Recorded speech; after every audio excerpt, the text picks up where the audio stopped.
All right, say your name. All right, I'm Justin Penison. I'm the writer and co-creator of Hunter Black Comics. We do a webcomic. We post every Monday, Wednesday, and Friday a brand new page.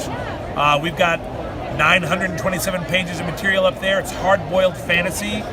Think Chinatown set in Middle Earth. Think crime story told in a sword and sorcery setting. Well, what is Hunter Black? Because I don't want people to assume they just. What is Hunter Black? It's a webcomic. Hunter Black is an assassin, and he is trying to get revenge on a group of criminals who betrayed him. And as a result of their betrayal, he is going to die. He's dying of a magic curse.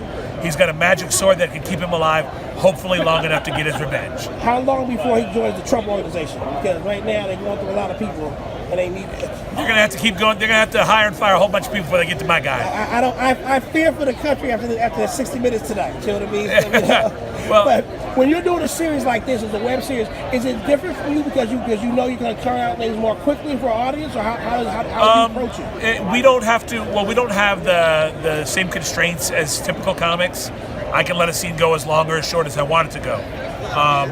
I'm usually working a little more than a month ahead of the publishing schedule, so I can pace it the way I'm comfortable. So are you doing a block at a time so that you know you're going to release every day or every week or something like that? We stay a month ahead, but we release one page every Monday, page Wednesday, and page Friday. Okay. So when the people are watching, because I know people, it's like we don't have newspapers anymore like it used to be. Right. Because there used to be a lot of comics and people would get their comics from the newspaper and stuff, and that's kind of like died off now. You know? Right.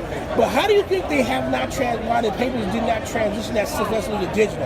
I still think on most digital, like LA Times or New York Times, I don't really see that they ever create a complete fantasy or comic world for their digital audience. Well, I think that, comics were always the redheaded stepchildren of newspapers anyway. Newspapers over the years, long before the internet, were trying to find ways to pull back the amount of space they gave to comics, pull back the amount of money they spent on comics. But that was the only reason I got the Sunday paper, because the Sunday paper was wrapped around comics. So my dad would get that, I throw that big thing away, take my comics back in the room. No one can sustain that with just Sunday comics, you know. And once the web came, cartoonists were like, oh, I can do it here. I don't have to be saddled with the newspaper. They don't have to be saddled with me. I think web comics are made for the web, tailor-made for the web, and they don't have to be connected to newspapers anymore. So for the freedom you have, is that because you noticed before that you tried to find it black in a different format, or had you experimented, or you always wanted to go web? We originally were planning this as an animation pitch, but as we were working on it, it's hard-boiled fantasy. It's based on 50s gangster movies and Samurai Jack, you know. And what happens when you put those things in a blender? And it turned out maybe it was a little too bloody for an animation pitch at the time, you know. There was no Netflix at the time. This was 7 or 8 years ago. Okay. You know, so we decided, you know what, we don't think anyone's going to pick this up. Then we decided to do it as a comic instead. But see, you could have still been, like, I could have seen this in a back clip of Sin City 2 or something like that. They could have been watching Hunter Black. This could have been in one of those Robert Rodriguez twin Tarantino. See, they like this taste. That's what I'm saying. Sure. It might have been gritty for just regular Cartoon Network. Right, for Cartoon Network. Yeah. But I think there are some people like that, you know what I mean, who would have gravitated to a dark pitch. What do you do? Easy to say. I didn't have the connections to worry about things like that. I had to figure out what I could do on my own. Okay. And the the web is made for entrepreneurship.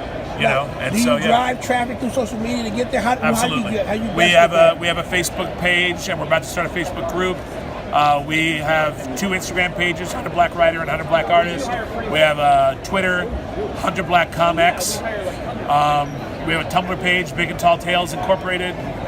Yeah, we're all over social media. And that helps push and drive people to fan base and stuff like Absolutely. that. When you're at WonderCon, is your objective just exposure, or are you trying to really more sell? What's your objective? We want to sell books, but really more than anything else, I'd like to get more readers out of it. Okay. If that means if I get 10 sales, but I get 100 people who pick up the comic and start reading it online, that's a win for me. No, it's striking. Even if I just look at that, I know I'd want to see some version of that. You know what I mean? Stuff like now. I hate to say this, okay, have you guys ever really approached the Samurai Jack people about doing a crossover or anything like that? No, they're done. Samurai Jack is done. I would love to get a copy of the book into Tartakovsky's hands. You say it's done, but the movie's still in production, or they are trying to. I don't think they're really looking, to do crossovers and stuff like that. Marketing always pays differently. What I'm saying is that sometimes a studio for the marketing will not worry about whether or not this is a coming back to life on full, blown out TV stuff. They may just see this as a cool way. You have a site that's up, you have fresh content.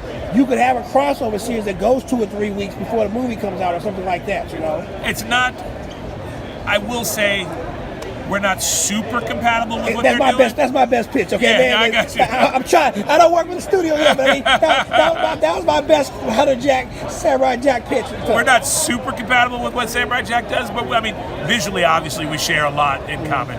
Tartakovsky was a big influence on us. But you could also be like Afro Samurai too, because that has some violent type of tendencies to an Afro Samurai. Again, that's also its own thing. When we created this, we didn't create it with space to cross over.